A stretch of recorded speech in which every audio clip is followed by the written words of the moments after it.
Ya ven, por lo tanto, que hablamos de tormentas que hace días que tenemos, imágenes, por ejemplo, que nos llegaban hace justo una semana de Almansa. Aquí cayeron 37 litros por metro cuadrado. Pues bien, gracias a esas precipitaciones, a estas tormentas, ha resurgido la laguna de San Benito.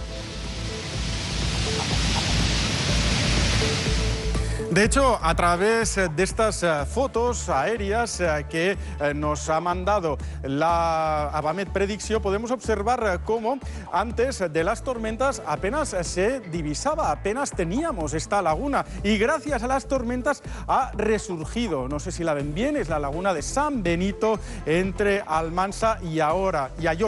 Desde el año 1984 no tenía tanta agua, y eso nos lleva a hablar precisamente del endorreísmo. ¿De qué es el endorreísmo? Y son precisamente estos cursos fluviales que no pueden llegar al mar. ¿Y por qué se da este fenómeno, que es muy típico en España? Pues porque tenemos climas áridos o con muy poca precipitación, por lo tanto la lluvia no es suficiente y gana la evaporación. ¿Y qué pasa? Pues cuando quiere llegar este río al mar, pues se va evaporando y al final forma estas lagunas que normalmente son saladas, porque al evaporarse el agua, pues queda la sal.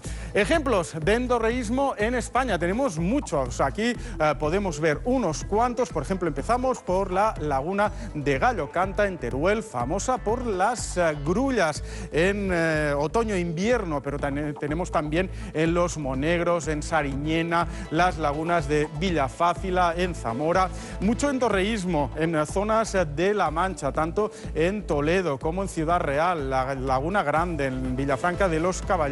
Y, por ejemplo, por último, esta es la Fuente de Piedra, en zonas de Málaga. Aquí también es famosa precisamente esta laguna por las aves que se concentran durante los meses de invierno.